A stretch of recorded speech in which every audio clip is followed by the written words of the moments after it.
I am utilizing the Bit Integrations plugin to establish a connection between these two platforms. Let's go to the Bit Integrations plugin dashboard. Create integration. Search for and select newsletter as a trigger.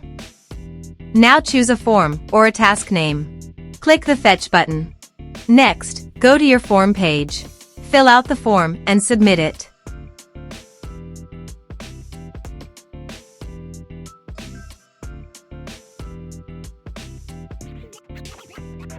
The data has been successfully retrieved.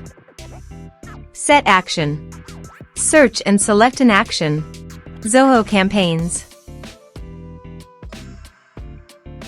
Give here the data center name. My data center is zoho.com. Give here the client ID and the client secret. So, please visit the Zoho API console. Add client. Server-based applications. Give here a meaningful client name. Give here the homepage URL and redirect URIs. So copy it from here and paste it here. Create. Copy the client ID and the client secret and paste it here.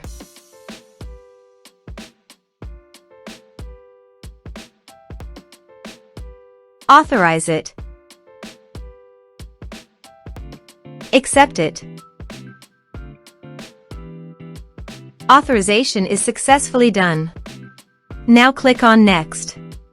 Select a list. Map the respective fields.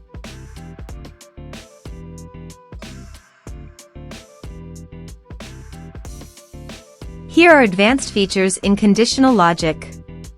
If you want, you can use it for your own requirement. Click on Next. Finish and save it.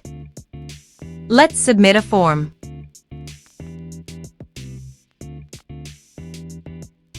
Click on Send Message. Form submitted successfully. Now go to the Zoho Campaigns site.